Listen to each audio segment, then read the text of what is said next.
یہ بوڑھا کون ہے؟ جب حضرت نوح علیہ السلام اپنے امتیوں کو لے کر کشتی میں بیٹھے تو انہیں کشتی میں ایک بوڑھا نظر آیا۔ اسے کوئی پہچانتا بھی نہیں تھا۔ آپ علیہ السلام نے ہر چیز کا جوڑا جوڑا کشتی میں بٹھایا تھا مگر وہ اکیلا تھا۔ لوگوں نے اسے پکڑ لیا اور حضرت نوح علیہ السلام سے پوچھنے لگے یہ بوڑھا کون ہے؟ حضرت نوح علیہ السلام نے اس سے پوچھا بتاؤ تم کون ہو؟ وہ کہنے لگا جی میں۔ بسم اللہ الرحمن الرحیم۔ السلام علیکم ورحمۃ اللہ وبرکاتہ۔ محترم ناظرین، امید کرتی ہوں آپ جہاں بھی ہوں گے خیر و عافیت سے ہوں گے۔ جب حضرت آدم علیہ السلام بہشت سے زمین پر تشریف لائے تو بارگاہ الہی میں عرض کیا خدایا میں یہاں نہ تو ملائکہ کی تسبیح و تکبیر سن سکتا ہوں اور نہ کوئی عبادت گاہ دیکھتا ہوں جیسا کہ آسمان میں بیت المعمور دیکھتا تھا جس کے ارد گرد ملائکہ طواف کرتے تھے۔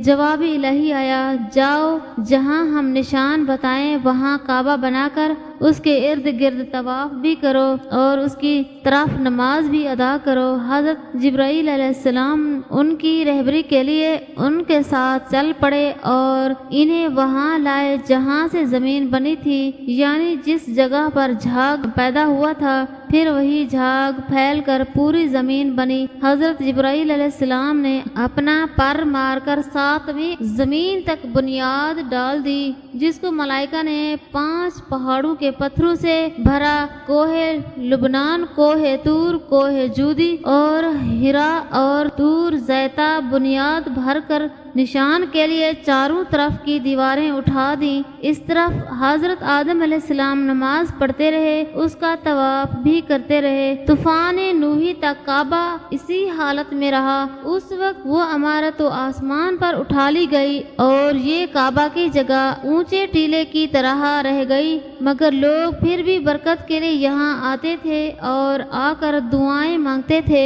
پھر حضرت ابراہیم علیہ السلام کے زمانے تک کعبہ اسی حالت میں رہا۔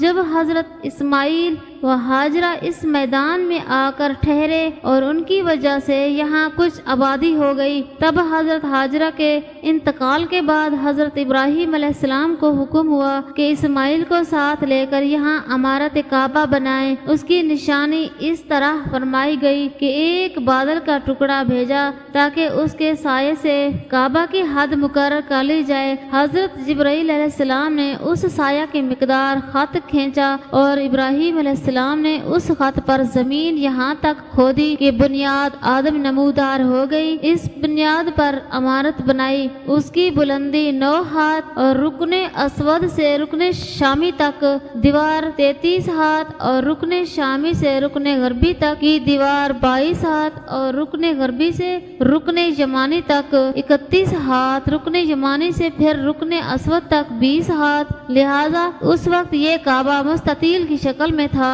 جب حضرت ابراہیم علیہ السلام نے خانہ کعبہ کے اندر ایک تغار سا بنایا تھا جو مثل خزانہ کے تھا، کعبہ کے لیے جو کچھ نظر تحفے میں آئے اس میں رکھے جائیں گے۔ اس کے دروازے 2 تھے، ایک داخل ہونے کا دوسرا نکلنے کا، اور کعبہ بنانے والے خلیل تھے اور ان کو گار اور پتھر اٹھا کر دینے والے اسماعیل علیہ السلام، اور اس عمارت میں 3 پہاڑوں کے پتھر لگائے گئے۔ ابراہیم علیہ السلام سے پہلے کسی نے یہاں عمارت نہ بنائی تھی مگر آپ کے بعد کئی دفعہ اس کی تعمیر مرمت ہوئی۔ اس میں حالات کی وجہ سے کچھ تبدیلیاں بھی ہوئیں، مثلا اس کی اونچائی دگنی کر دی گئی، دروازہ 2 کے بجائے 1 اور اس کا رقبہ بھی کم کر دیا گیا، لیکن بعد میں پھر اسے پرانے رقبہ میں ہی تعمیر کیا گیا۔ حضرت اسماعیل علیہ السلام کا بیوی کو طلاق دینے کا واقعہ تفسیر مجمع البیان میں ابن عباس رضی اللہ تعالی عنہ سے مروی ہے۔ جب حضرت ابراہیم علیہ السلام، حضرت اسماعیل علیہ السلام اور حضرت ہاجرہ کو مکہ میں چھوڑ کر واپس چلے گئے تو ان کے پاس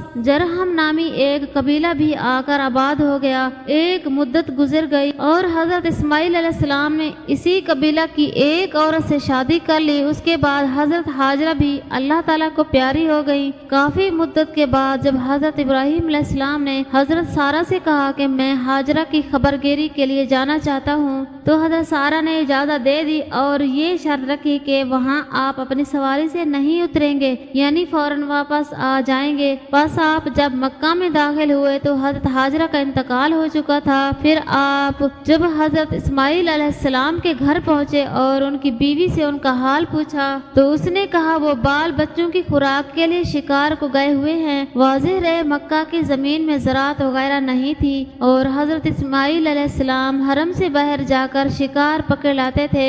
بس حضرت ابراہیم علیہ السلام نے حضرت اسماعیل علیہ السلام کی بیوی یعنی اپنی بہو سے کھانا طلب کیا تو اس نے کہا نہ میرے پاس کھانا ہے اور نہ کوئی دوسرا آدمی ہے کہ یہ انتظام کر سکے۔ بس حضرت ابراہیم علیہ السلام نے واپس ہوتے ہوئے فرمایا کہ جب تیرا شوہر واپس آئے تو میرا سلام کہنا اور کہنا گھر کا دروازہ تبدیل کر دے۔ یہ کہہ کر آپ چلے گئے۔ جب حضرت اسماعیل علیہ السلام واپس آئے تو انہوں نے اپنے باپ کی خوشبو معلوم کر کے زوجہ سے دریافت کیا تو اس نے حقارت امیز لہجے میں کہا ہاں فلاں فلاں صفت کا ایک بوڑھا آدمی آیا تھا۔ آپ نے پوچھا کہ کچھ کہتے بھی تھے تو عورت نے جواب دیا ہاں وہ کہتے تھے کہ اپنے شوہر کو میرا سلام دے کر کہنا کہ وہ اپنے گھر کے دروازے کو تبدیل کر دے۔ بس حضرت اسماعیل علیہ السلام نے فوراً اس کو طلاق دے کر دوسری شادی کر لی۔ کچھ عرصہ کے بعد حضرت ابراہیم علیہ السلام نے اپنی زوجہ سارہ سے اسماعیل علیہ السلام کو ملنے کی خواہش ظاہر کی تو انہوں نے اجازت دی اور پھر وہی شرط لگائی کہ سواری سے آپ نہیں اتریں گے اور فوراً واپس آ جائیں گے۔ بس جب حضرت ابراہیم علیہ السلام حضرت اسماعیل علیہ السلام کے گھر پہنچے تو اس موجودہ بیوی سے ان کے شوہر کا حال پوچھا۔ اس نے جواب دیا وہ شکار کو گئے ہیں اور جلد ہی واپس آ جائیں گے انشاءاللہ۔ آپ نے کھانا طلب فرمایا تو فوراً دودھ اور گوشت سے ان کی ضیافت کی گئی اور آپ نے برکت کی دعا فرمائی۔ پس فارغ ہو کر جب آپ نے واپس پلٹنے کا ارادہ فرمایا تو فرمایا کہ اپنے شوہر کو میرا سلام کہنا اور کہنا اب تیرے گھر کا دروازہ ٹھیک ہے۔ جب حضرت اسماعیل علیہ السلام واپس آئے اور باپ کی خوشبو سونگی تو اپنی بیوی سے دریافت فرمایا تو انہوں نے جواب دیا ہاں نہایت خوبصورت اور پاکیزہ خوشبو رکھنے والے ایک بزرگ تشریف لائے تھے، انہوں نے ایسا فرمایا تھا۔ حضرت اسماعیل علیہ السلام نے فرمایا وہ میرے والد حضرت ابراہیم علیہ السلام تھے۔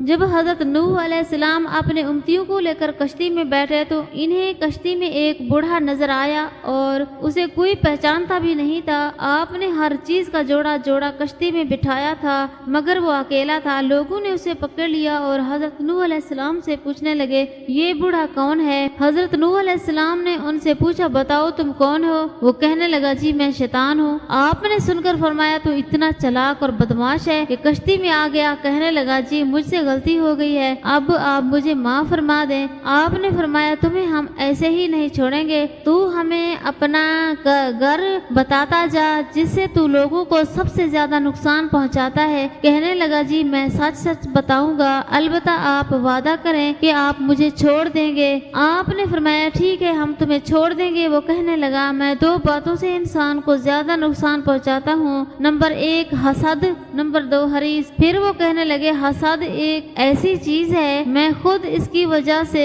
برباد ہوا اور حرص وہ چیز ہے جس کی وجہ سے آدم علیہ السلام کو جنت سے زمین پر اتارا گیا، اس لیے میں انہی دو چیزوں کی وجہ سے انسان کو سب سے زیادہ نقصان پہنچاتا ہوں۔ وقتاً یہ دونوں ایسی خطرناک بیماریاں ہیں جو تمام بیماریوں کی بنیاد بنتی ہیں۔ آج کے سب لڑائی جھگڑے یا تو حسد کی وجہ سے ہیں یا حرص کی وجہ سے۔ حاسد انسان اندر ہی اندر آگ میں جلتا رہتا ہے، وہ کسی کو اچھی حالت میں دیکھ نہیں سکتا۔ دوسرے انسان پر اللہ تعالیٰ کی نعمتیں ہوتی ہیں اور حاسد کے اندر مروڑ پیدا ہوتے ہیں کہ وہ اچھی حالت میں کیوں ہے۔ اللہ پاک ہم سب کو ان بیماریوں سے محفوظ رکھے اور نیک عمل کرنے کی توفیق عطا فرمائے، آمین۔